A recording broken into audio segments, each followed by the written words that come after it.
Hoje a gente está começando um novo quadro aqui, que é o quadro Livro Raro, que é uma maneira de eu poder criar um pouquinho de conteúdo para esse canal sem ter que ficar passando horas e horas editando, criando roteiro, que é falar de alguns livros que eu já conheço bem, mas como eu sou uma pessoa que gosta de uma literatura que foge do comum, que não é a literatura que se vê todo dia, eu decidi fazer essa série de vídeos toda quarta-feira, ao vivo, a respeito de livros raros.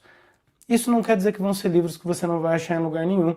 Quer dizer que são livros que eles fogem à regra de alguma maneira, livros que desobedecem às regras de escrita criativa ou que são fora da casinha de algum jeito diferente.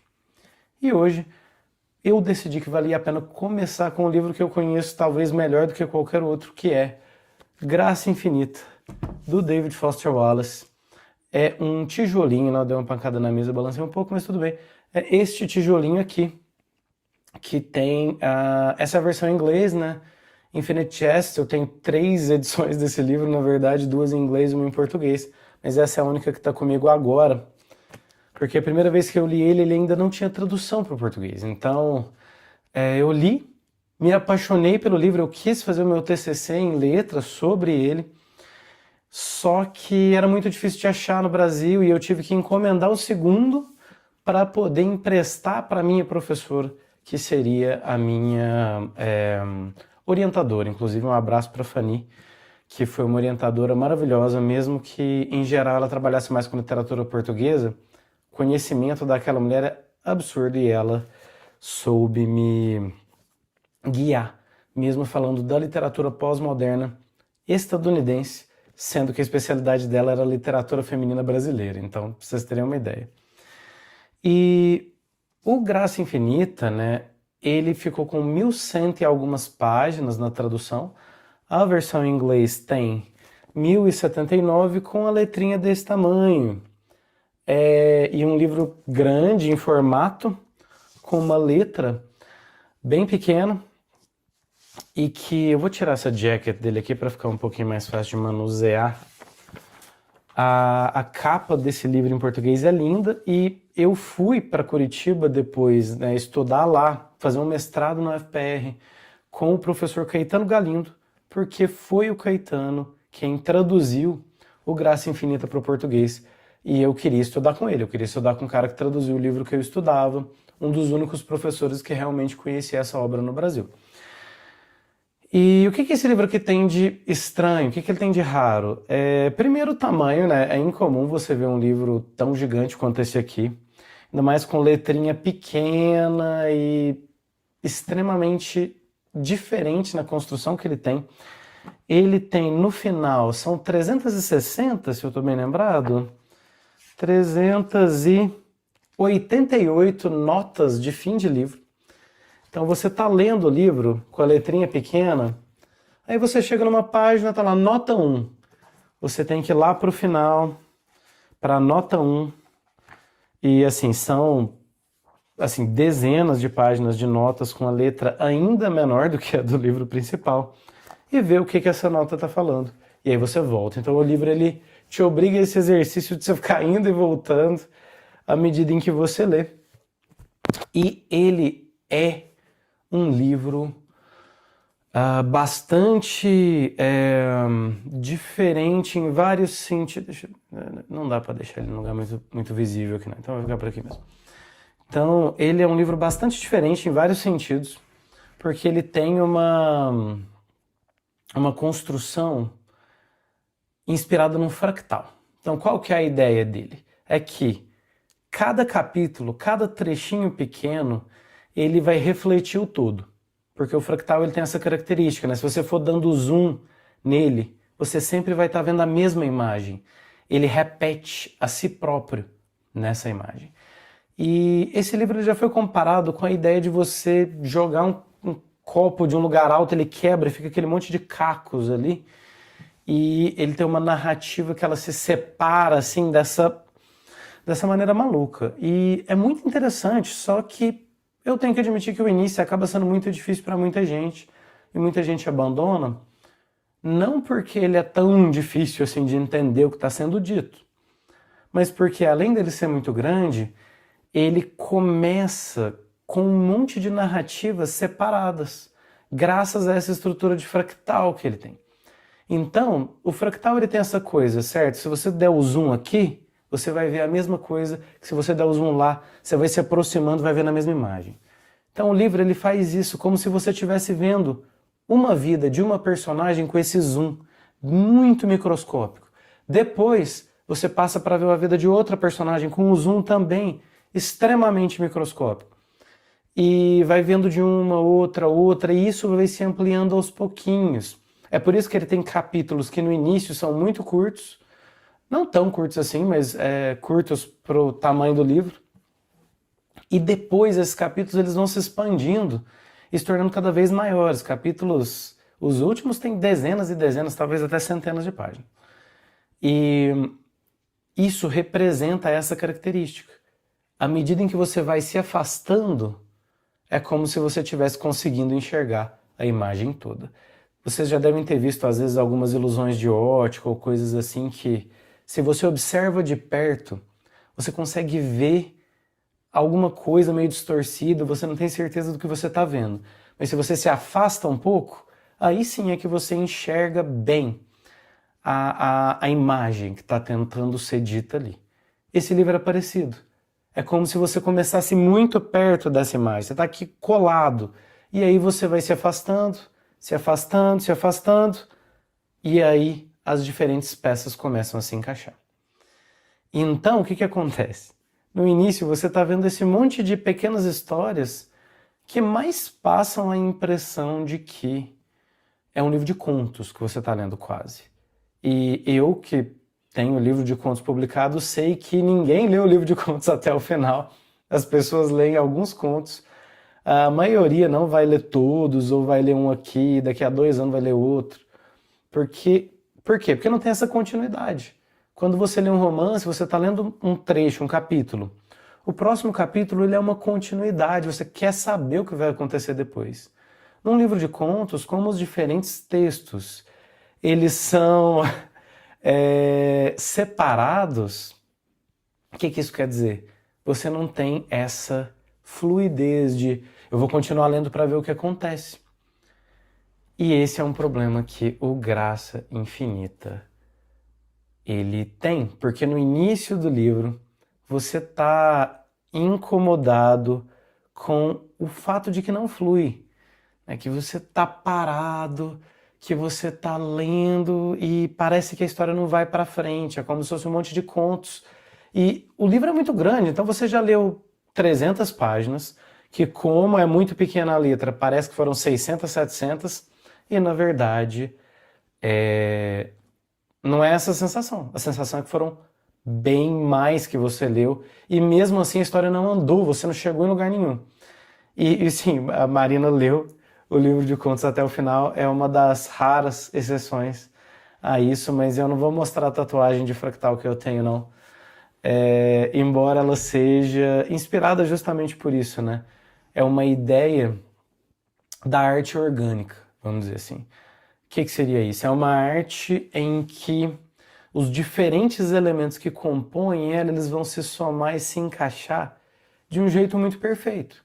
Você vai ler a obra e você vai sentir que aqueles diferentes elementos estão todos ali em concerto, eles estão trabalhando juntos como os diferentes instrumentos e músicos estão se somando para criar um concerto. Aqui você tem o quê? Imagens e cenas e personagens que às vezes estão cada um fazendo a sua própria coisa, estão cada um fazendo o seu próprio caminho, porém eles estão se somando em um concerto, em uma obra orgânica em que tudo se associa com todo o resto. E é isso que acontece no Graça Infinita. Só que você demora muito a ver isso. Isso é um defeito do livro. O David Foster Wallace ele é um escritor que ele defendia que um bom livro ele vai ensinar para o leitor como ele quer ser lido, certo? Então, o livro ele vai vir, ele vai te falar, olha, no início do livro ele já vai te demonstrar, eu sou assim, eu sou tal, tanto que em relação às notas de rodapé, A primeira nota é minúscula. Ela é minúscula, é uma nota de uma linha. Lá mais à frente você vai ter notas que vão ter dezenas de páginas. Você vai ter um capítulo inteiro de 20 e poucas páginas que vai estar dentro de uma nota de rodapé. O que lembra um pouco a ideia do Jogo da Amarelinha, que é um outro livro que eu também vou mencionar aqui depois. Você tem uma justaposição, você vê uma coisa aqui, você vai lá ver outra coisa, e essas coisas elas estão... o fato de que você está indo lá no final e lendo uma coisa extra diferente, muda a sua percepção do que você está vendo no texto central. E essa é uma das ideias do livro. A prosa do Wallace é uma coisa linda. Eu queria que eu tivesse a versão em português aqui para poder colocar alguns trechinhos para vocês, mas infelizmente eu não tenho. E ele é de uma criatividade, de uma ousadia muito grande, porque é um livro futurista, vamos dizer assim, é uma ficção científica, só que ele foi escrito em 96 e o futuro que ele descreve é tipo 2009. Então ele está descrevendo um futuro que são tipo 13 anos no futuro, é muito pouco. E é uma reflexão completa sobre o período em que ele estava vivendo. E tem muito a ver com o nosso mundo, né? O presidente no livro é um cara que como é que se diz? Ele é um cantor de Las Vegas que se torna presidente dos Estados Unidos. E os Estados Unidos passou a ser uma associação de nações entre Canadá, Estados Unidos e México. Todos formaram um único bloco geográfico chamado de ONAN, que é a Organização das Nações da América do Norte. E sim, ONAN é uma piada do Wallace, associando, né, esse tipo, fazendo a brincadeira com o onanismo, né, com a masturbação. E esse futuro, ele é um futuro em que existem tecnologias que não existiam em 96, mas muitas delas são coisas que existem hoje, que a gente pode ver que algumas delas o Wallace ele previu o futuro quase. Ele tem um esquema muito maluco, assim, estranho de entretenimento que lembra muito a Netflix na prática. Era um esquema, assim, infactível em termos práticos, que é como se tivesse, sei lá, um encanamento na sua casa e fitas de vídeo chegassem na sua casa via encanamento. Então, assim, essa parte logística do negócio não faz sentido. Porém, na prática funciona como se fosse a Netflix. Você simplesmente escolhe um filme, clica e assiste. Então, muita gente associa isso à Netflix. E tem também uma questão que ele tem um capítulo fantástico que é sobre o uso das videochamadas. Que ele fala que, no início, as pessoas começaram a usar videochamadas, acharam interessante. Mas depois todo mundo ficou meio, peraí, videochamada, eu tenho mesmo que arrumar cabelo, passar maquiagem, eu tenho que, sabe, nossa, que preguiça. E as pessoas começaram, às vezes, a colocar uma imagem estática no lugar delas mesmas. E no final das contas elas acabaram voltando só para chamada de áudio mesmo, que era muito mais prático. E ninguém queria ter que se dar o trabalho de se arrumar, de se preparar todo para uma videochamada. E eu acho que essa é a experiência que muita gente acabou realmente tendo com a videochamada, né? Hoje em dia eu dou aulas online, então eu sei que quando você vai dar uma aula, a sua câmera em geral é a única que está ligada, todo mundo só está ouvindo. E então é muito desagradável, parece que você está falando sozinho, como eu estou agora, quase, né? Felizmente tem alguns comentários, mas de qualquer forma é muito chato, você fica dando aula com a sua única câmera ligada. Mas essa é a questão, ninguém quer estar exposto dessa maneira, estar sendo visto, se não estiver preparado para isso. Então isso acontece nesse livro que é de 96, né? E tem muitas ideias malucas e interessantes. Por exemplo, você tem o fato de que os anos, eles não são numerados.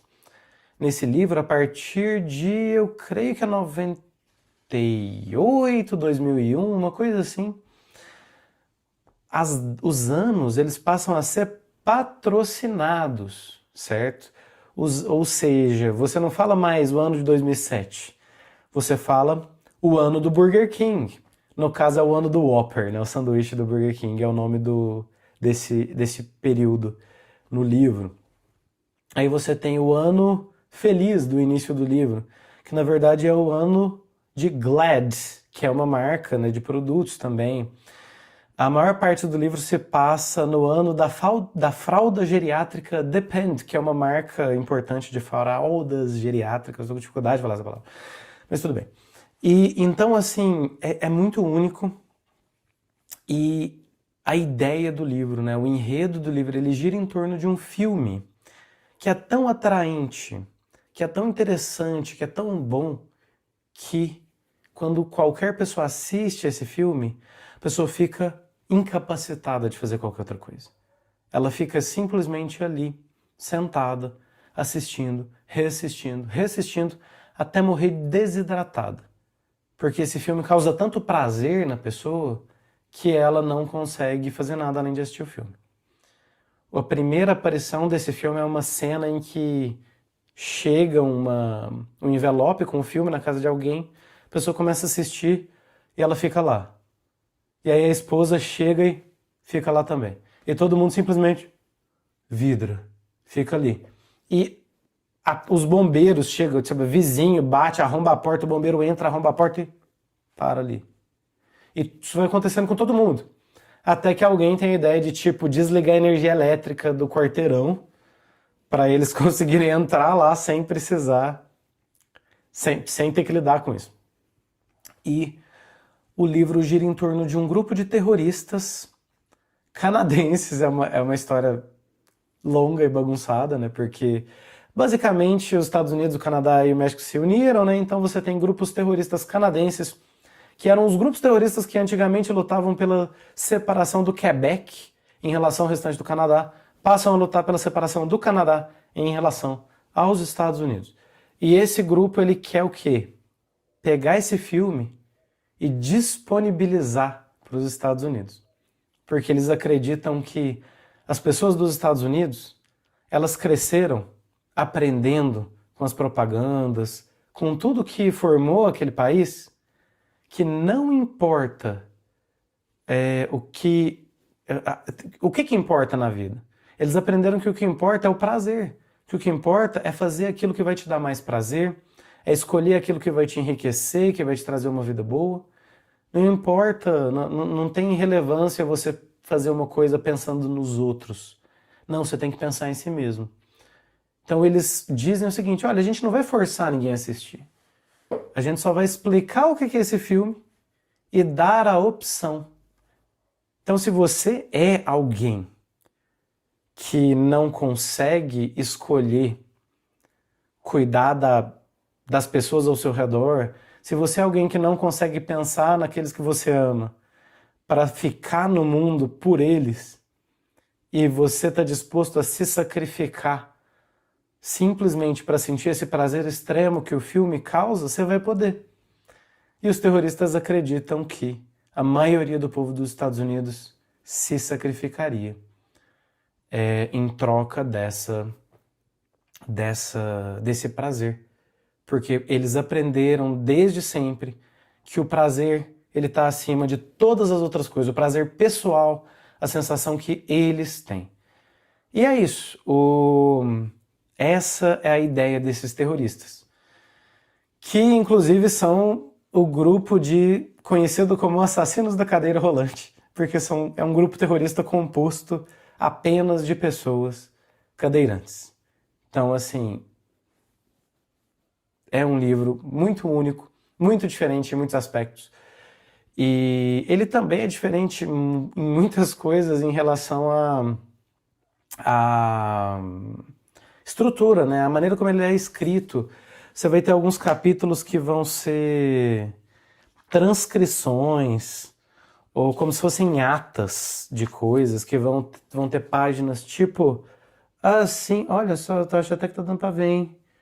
Eu achei que não ia dar não, mas vendo assim, pera.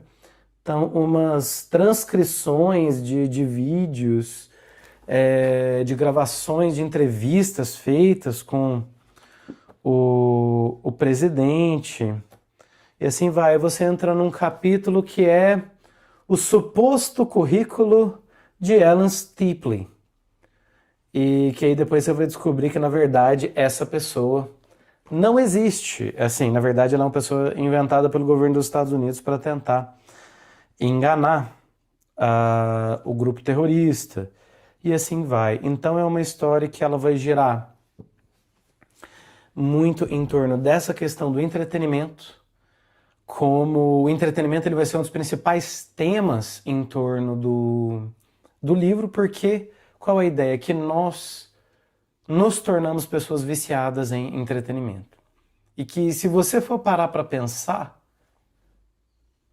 qual a grande diferença entre esse filme, que você simplesmente fica lá sentado, reassistindo a vida inteira, e uma pessoa que vai simplesmente ficar consumindo o mesmo conteúdo na tela de um celular ou numa tela de uma televisão a vida inteira? Sempre. Todo o tempo livre que ela tem. Ela não vai... Eu falei tempo livre, né? Todo o tempo livre que ela tem, ela não vai justamente ler, ela não vai assistir um filme diferente, ela não vai fazer nada. Ela vai estar presa num consumo infinito de mais do mesmo, todos os dias da vida. E ela vai trabalhar, vai pagar as contas dela, vai voltar. E o tempo livre dela vai ser sempre a mesma coisa. Não vai mudar nada, não vai acrescentar nada. Ela não vai crescer, ela não vai melhorar. Qual que é a diferença dessa pessoa para quem fica preso dentro dessa repetição incessante do filme chamado Graça Infinita? O nome do filme também é Graça Infinita. E em relação a isso, né, isso também tem a coisa estrutural. A coisa do anel, do círculo, é um dos grandes símbolos desse livro. Esse é um livro circular. O primeiro capítulo, na verdade, é o último cronologicamente, então se for ler o livro inteiro, a hora que você relê o primeiro capítulo, ele ganha um sentido completamente diferente. E é como se o livro te convidasse a ficar relendo. E esse símbolo da repetição do círculo, ele está lá o tempo todo. Ele sempre aparece, então ele simboliza esse infinito assim também. E ele pega, e tem outros dois temas centrais além do entretenimento, que são, o consumo de drogas e 2, a depressão. O consumo de drogas, ele aparece aqui muito comparado com o consumo do entretenimento. Como se o nosso vício pelo entretenimento fosse de alguma forma similar a esse vício por uma bebida, por uma coisa. Porque ele fica te ocupando, ele tem consequências verdadeiras na sua vida. E a gente vê isso, por exemplo, em jogos, né? Eu acho que especialmente tem pessoas que se tornam efetivamente, né, viciadas em jogos de computador. Não falo de apostas nem nada assim, embora também seja o caso, de uma maneira que se assemelha à nossa maneira de visualizar, a maneira como a gente enxerga o vício em outras coisas. Então ele vai pegar esse entretenimento, esse filme, e vai trazer ele de uma forma que se compara com algumas pessoas que se tornam viciadas em certos programas de televisão da época que acontecia, que ficavam enviando cartas para as personagens da série de TV, dos filmes, como se fossem pessoas reais. E às vezes até atacando atores no meio da rua. Isso aconteceu até no Brasil, inclusive, de atores que foram atacados porque faziam vilões nas novelas e tudo mais, ou nas séries. E essa mistura, essa perda da nossa capacidade de diferenciar o real do entretenimento e a maneira como a gente cai nesse vício é retratada, inclusive, no próprio em comparação com esse vício de algumas pessoas, de algumas personagens do livro, em meu Deus, o vício de algumas personagens do livro em substâncias diversas mesmo, álcool, narcóticos. Boa parte do livro vai passar em clínicas de recuperação para pessoas viciadas em álcool, em outras drogas. E ele vai amarrar isso de uma maneira muito interessante, porque ele vai, inclusive, mencionar determinadas drogas. Por quê? Qual é a questão dessas drogas? Elas causam prazer muito extremo na pessoa. E tem drogas que vão deixar a pessoa num estado de prazer muito grande. A pessoa está buscando uma sensação prazerosa específica e através disso ela fica viciada. Então ele vai associar isso ao consumo desse filme, o Graça Infinita, e ao entretenimento. Uma busca de prazer, uma busca de sentir uma coisa positiva e tudo aquilo que isso desperta, que gera na gente quimicamente, vai ser transmitido, né? Vai ser parecido com a forma como a gente consome qualquer outra substância, né? Como as pessoas consomem qualquer outra substância que tenha como objetivo gerar prazer. E da mesma maneira como nesse filme a pessoa fica parada, imobilizada assistindo, uma pessoa às vezes vai ficar parada, imobilizada ali, graças ao consumo de alguma droga que foi tão forte, foi tão potente na maneira como dominou os sentidos dessa pessoa, que ela vai ficar completamente tomada.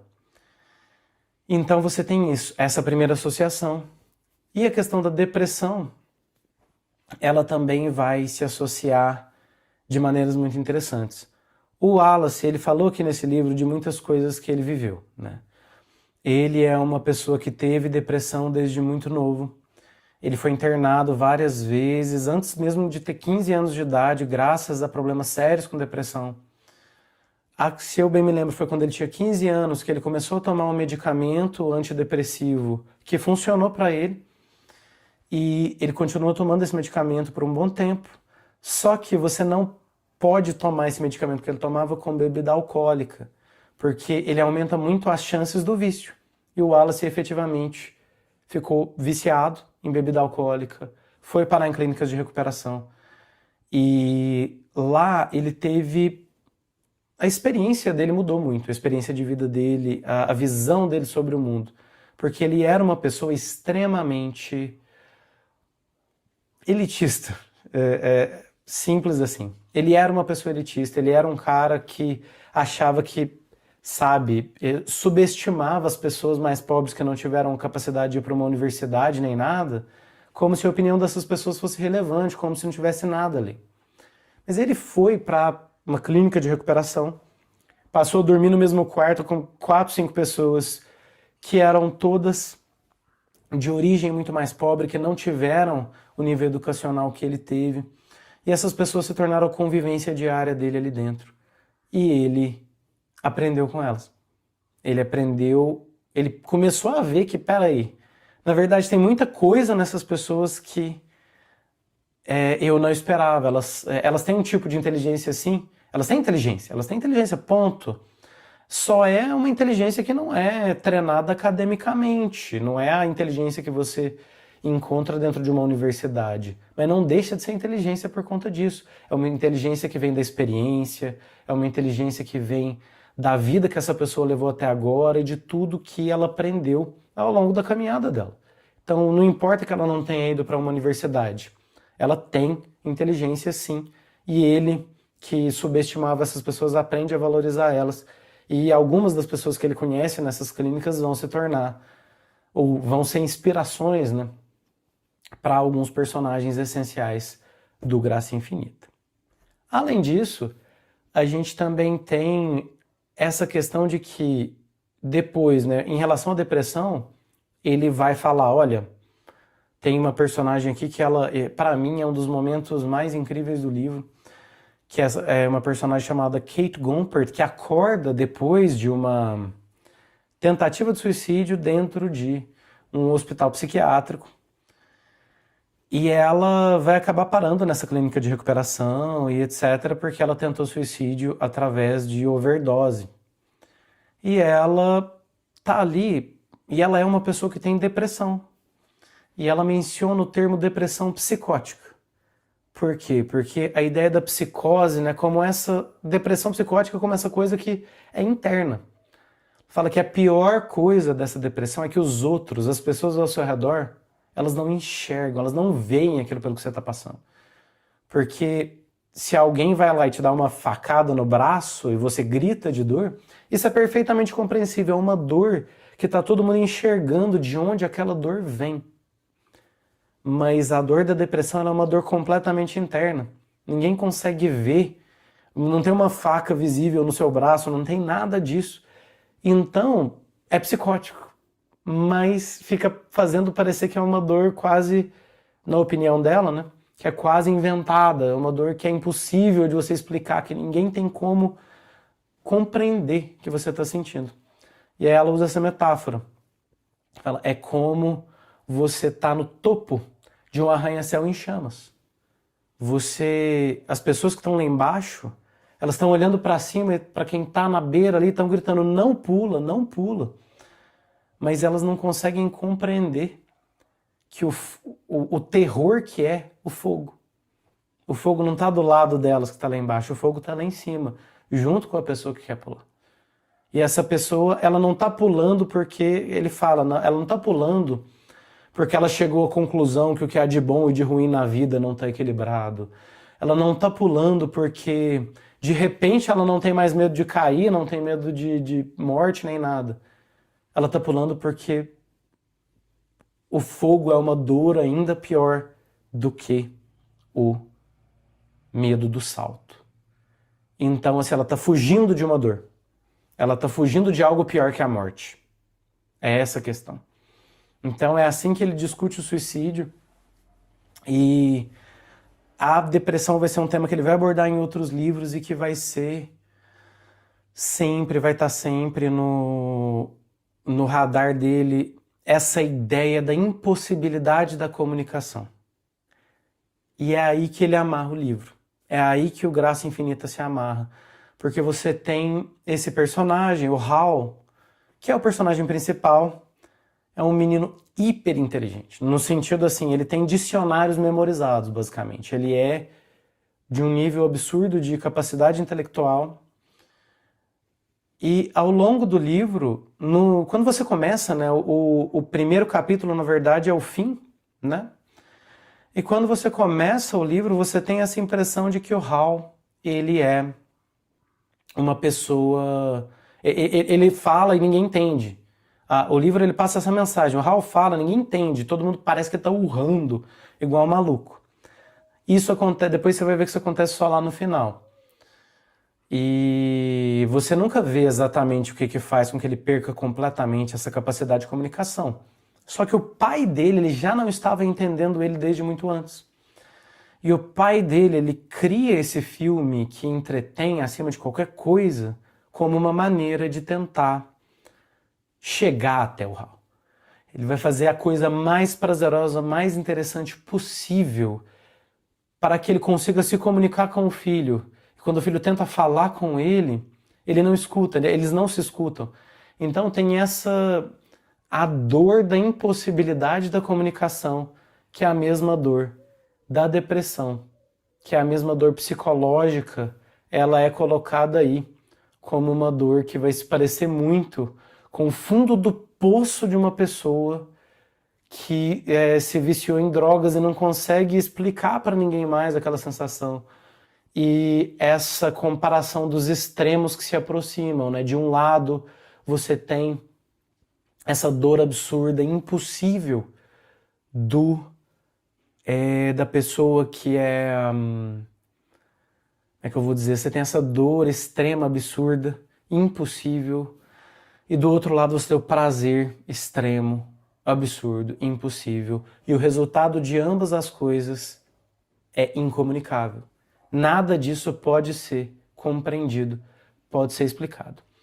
Então, assim, é um livro que trata de temas muito interessantes de uma maneira absolutamente única. E tem uma coisa que, né, é meio brega, o Caetano falou isso, né? O Caetano Galindo, meu orientador, que traduziu o livro, como eu mencionei, ele fala isso num vídeo de divulgação que saiu a respeito do Graça Infinita pela Companhia das Letras, que é meio brega, mas que é um livro que depois que você termina ele, você é uma pessoa melhor. É estranho falar isso, né? É esquisito. Mas realmente é a impressão que fica, porque ele vai te mostrando essas vidas tão diferentes das suas, mas ele te mostra tentando sempre comunicar o incomunicável, tentando... A gente sempre tem essa coisa, né? Eu posso olhar para uma outra pessoa, mas eu nunca sei exatamente como é a vida daquela pessoa. Eu nunca vou saber o que é estar no lugar dela, certo?